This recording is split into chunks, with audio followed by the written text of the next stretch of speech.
Welcome to The Explainer. Today we are tackling something that can feel, well, absolutely massive for any business: implementing a new ERP system.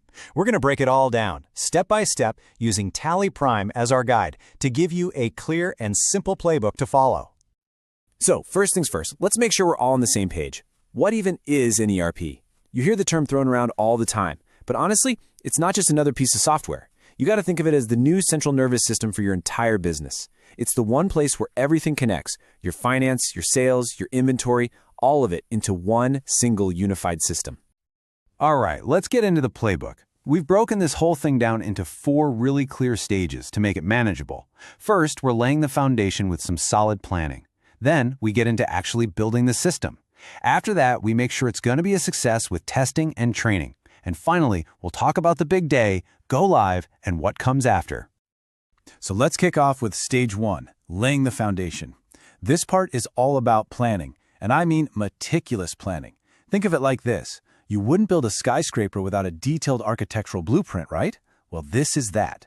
Getting this stage right saves you a world of headaches later on. Okay, your very first move, it's all about governance. You have to build your A-team. This means getting everyone in place, from the project sponsor, who's going to champion this thing from the top, all the way to your super users. You know, the folks from accounts, sales, and the warehouse, who will actually be using this system day in and day out. Then you create your project charter. This thing is basically your project's constitution. It spells out the scope, the budget, and exactly what done looks like. Now, I know what you might be thinking: a bunch of documents.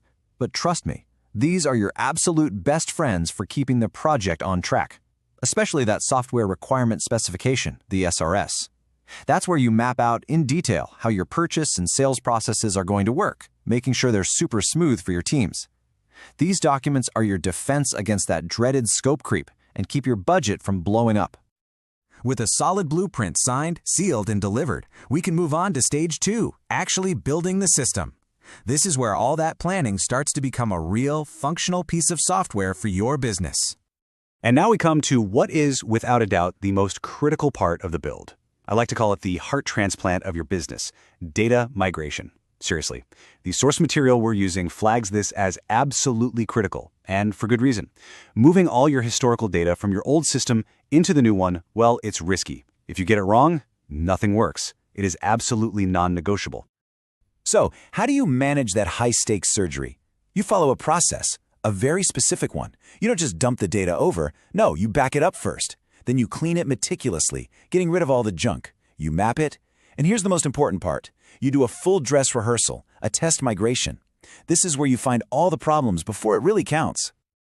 Okay, stage 3, ensuring success. The system is technically built. Great, but that brings up 2 huge questions. Number 1, does it actually work for your business? And number 2, is your team actually ready to use it from day 1? Now, this is a really important distinction to understand. You have system testing, which basically asks, does the technology work? Does the purchase-to-pay process flow correctly? But then you have user acceptance testing, or UAT, and that asks a way more important question. Does this work for us? This is where your actual accounts and sales teams get their hands on it and run through their real daily tasks. Think of it this way: system testing makes sure the car engine runs. UAT makes sure your team can actually drive it. And here's the key: good training isn't just someone talking at you with a PowerPoint. It's about empowerment. You group people together based on what they actually do: the purchasing team in one group, the sales team in another. You let them practice with fake transactions in a safe space. You give them cheat sheets and checklists so when the time comes, they feel confident, not terrified. And that brings us to the home stretch, our final stage: go live and continuous improvement. This is the big moment where you switch over to the new Tally Prime system. But you know what? It's not the end of the road. It's really just the beginning of making your business run even better. The actual go-live isn't just flipping a switch and hoping for the best. It is a highly choreographed event, planned right down to the hour. You can see it on the timeline here. It's a precise sequence. You freeze the old system, you do that final data migration overnight when things are quiet, and you have support on site ready to help for that entire first week. It's all about control. And please, remember this: go live is the starting line, not the finish line. Within 90 days, you absolutely must do a formal review. This is where you shift gears from just making sure the system works to actively making it better. Are there ways to make the sales order process even faster? Can we automate more reports for the finance team? This is where your ERP starts to become a real competitive weapon.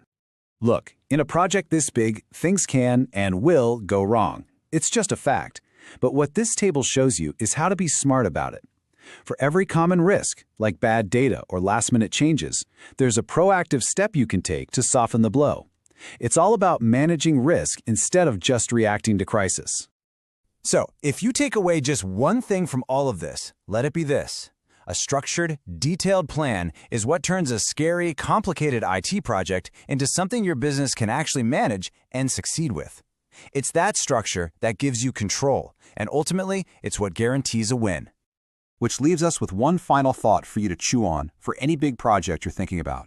Is it built on a solid plan, or is it built on just a prayer? Thanks for tuning in to this explainer.